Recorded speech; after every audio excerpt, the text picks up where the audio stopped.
নমস্কার, কেমন আছেন সবাই? শেয়ার গৃহকোণে সকলকে স্বাগত। হঠাৎ করেই সন্ধ্যাবেলা বানিয়ে নিলাম এগরোল। অ্যাকচুয়ালি বেশ কয়েকদিন ধরে খেতে ইচ্ছা করছিল। কি করব, বর তো আর এখন বাড়িতে থাকে না যে বললেই নিয়ে আসবে বা একটু সঙ্গে করে নিয়ে যাবে, গিয়ে খেয়ে আসবো। কষ্ট করে তাই বানাতেই হলো।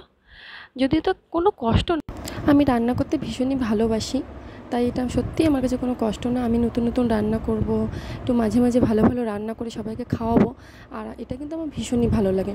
আর এই যে যদি এগ রোল বা অন্য ধরনের কিছু খাবার একটু বানাই, আমার শ্বশুরমশাই খেতে খুব ভালোবাসে এইগুলো, আমার শাশুড়ি মাও তাই।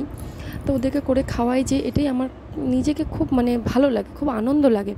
আর এই সানডেতে আমি চলে যাব যদিও আমার হাজব্যান্ডের কাছে, তাই জন্য এরপর তো ওদেরকে বানিয়ে সেইভাবে খাওয়ানো হবে না। যখন যখন আসবো হয়তো তখনই বানাবো।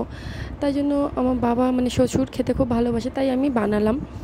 যাই হোক, ওদের মুখে হাসিটা দেখলে আমার খুব ভালো লাগে। এই দেখুন, এটা কিন্তু খুব সিম্পল এবং রেসিপিটা বলার কোনো প্রয়োজনই নেই, সবাই জানে এগরোল কীভাবে বানায়।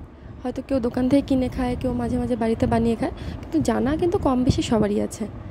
এটা আমি বানিয়ে নিচ্ছি প্রথমে আমার শাশুড়ি মায়ের জন্য।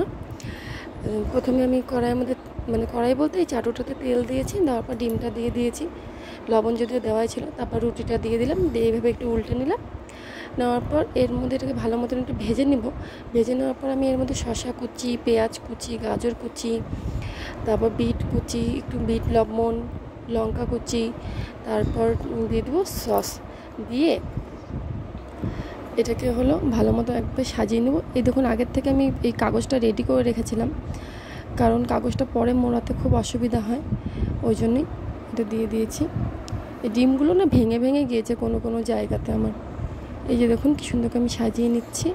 এই সাজানোটা কিন্তু মেশটা কিন্তু অতিরিক্ত বেশি, যে এইগুলো দিয়ে দিলে আবার কিন্তু ভালো লাগে না খেতে, এটা একটা লিমিট আছে, সেইভাবে দিতে হবে।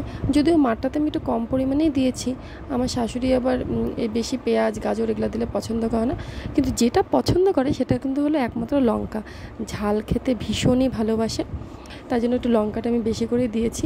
লঙ্কা কম হলে বলে যে কি তুই লঙ্কা কেন কম করে দিয়েছিস, জানিস তো আমি ঝাল ভালোবাসি, তাই আমি কি মাঠটা অবশ্যই ঝাল ঝাল করে করে দিচ্ছি। এই যে সসও মা একটু কম কমই খায়, তাই জন্য খুব একটা বেশি আমি সস দিইনি, যেমনটা ভালোবাসি আমি ঠিক তেমনটাই করে দিয়েছি। আর এরপর একটা বানিয়ে নেবো আমার জন্য। এই যে মাঠটা পুরোপুরি রেডি, আমারটা বানিয়ে নেবো। এরপর বাবা যখন আসবে বাড়িতে, বাবারটা আমি তখন বানিয়ে দিব।